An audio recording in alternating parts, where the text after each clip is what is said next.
నేను bird eye view అంటే అది విహంగ వీక్షణ ఉంటుందా, లేదంటే బర్డ్ ఐ వ్యూ. ఆ బర్డ్ ఐ వ్యూని చూస్తే తప్ప నేను రాష్ట్రాన్ని సంపూర్ణంగా చూడాలి. దాంట్లో భాగంగా ఒకసారి కొన్నిపాటి ఏరియాలో ఇబ్బంది కలగచ్చేమో. పొత్తు ధర్మం ప్రకారం అలా అనౌన్స్ చేయకుండా ఉండాల్సింది. నేను దానికి క్షమాపణలు చెప్తున్నాను. ఖచ్చితంగా నెక్స్ట్ మీటింగ్లో దాని మీద వివరణ ఇచ్చి దాన్ని ఎలా సరిదిద్దాలో సరిదిద్దుతాం అని ఒక మాట ఇచ్చి పంపించాను. అలాగే వాళ్ళు అన్నది కూడా ఏంటంటే, మన నాయకులు కూడా ఇప్పటికీ 2 సీట్లు అనౌన్స్ చేశారు. మరి ఇది పొత్తు ధర్మమేనా నన్ను అడిగితే అట్లా కొన్ని ప్రత్యేక పరిస్థితులు ఉంటాయి. వాళ్ళు కూడా మనం అర్థం చేసుకోవాలి కదా. 4 దశాబ్దాలు సుదీర్ఘ అనుభవం ఉన్న వ్యక్తులు, ఒంటరిగా పార్టీ వాళ్ళ సొంత పార్టీ నడిపిన వ్యక్తులు.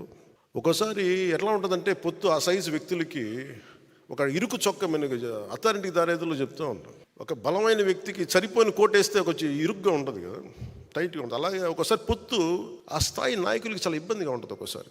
కానీ వాస్తవాలు వేరుంటాయి.